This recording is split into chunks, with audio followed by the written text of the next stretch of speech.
আকৌ মই সেই সাপটো আজি ফৰেষ্টক হেণ্ডঅভাৰ কৰিছোঁ। বৰনদী অভয়াৰণ্যত এৰি দিব। এইটো সাপটো মই ৰিলিভ কৰিলোঁ। নমস্কাৰ, মই ৰাজীৱ কলিতা। আজি এটা দুষ্প্ৰাপ্য সাপ কেকো সাপ এটা লৈ আছোঁ আপোনালোকৰ মাজত। দাদা ভিডিঅ'টো সম্পূৰ্ণকৈ চাই থাকিব। ৰাজগড় এইটো কি জেগা হয়? 1 নং সপুৰ ন? তো তেওঁলোকৰ ঘৰৰ ওচৰতে ওলাইছিল এই কেকো সাপটো। মই এতিয়া তাক ধৰিলোঁ। ধৰি মই বন বিভাগক গতাই দিম এতিয়া।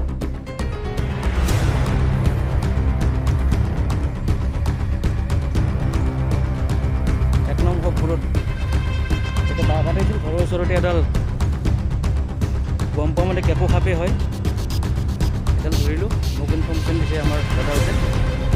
মই আহিলোঁ, এতিয়া মই সাপডাল ধৰিলোঁ।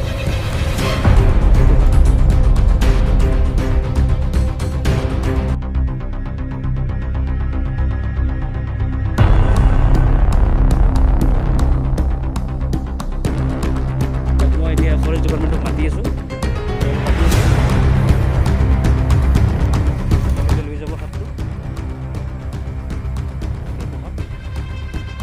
প্ৰথমবাৰ ধৰিলোঁ মই। এইবিলাক বন্যপ্ৰাণী হয় সাপ। এইটো সাপত পৰে, পিঠি দৰে ধৰক পৰিস্থিতি হয়। কেতিয়াও ইয়াত বেয়া ব্যৱহাৰ কৰিব নালাগে। আৰু ইয়াতে ফৰেষ্টক দিম। ধন্যবাদ। আপোনালোকে মোক জানে বোধহয় মোৰ ইউটিউব চেনেল আছে ৰাজীৱ কলিতা স্নেকমেন। মোৰ ভিডিঅ'বিলাক চাই থাকিব আপোনালোকে। ধন্যবাদ। আমাৰ এই গাঁৱৰ দুজন প্ৰায় ফোন কৰিছিল।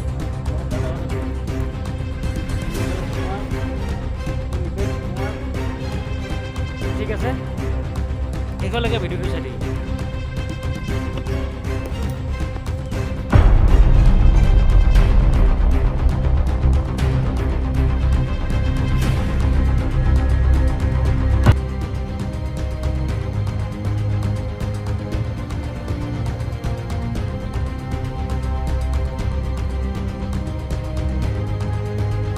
এইটো কেকো সাপ হয়। ৰাজা ৰাজগড়ৰ ঘৰৰ ওচৰতে একেলগে মই জীৱনটোক জনাওঁ। তেওঁলোকে এতিয়া আহিছে, আহি আছে। মই জনাইছোঁ তেওঁলোকে লৈ যাব, লৈ যাই তেওঁলোকে এৰি দিব। লগত ময়ো থাকিম। সাপ বন্যপ্ৰাণী হয়, সাপক কেতিয়াও মাৰিব নালাগে।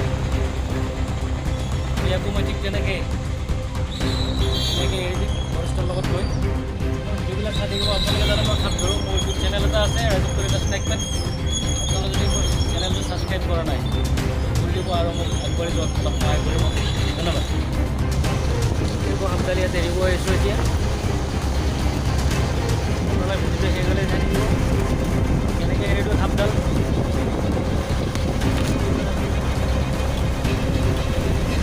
বৰনদী ৱাইল্ড লাইফত আহিছোঁ।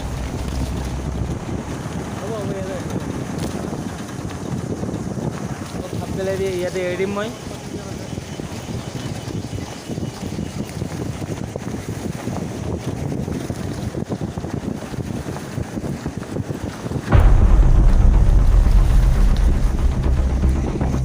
এতিয়া সাপটো এৰি দিলোঁ, গুচি গ'ল। ভিডিঅ'টো আপোনালোকে শেষলৈকে চোৱাৰ বাবে ধন্যবাদ থাকিল। ধন্যবাদ।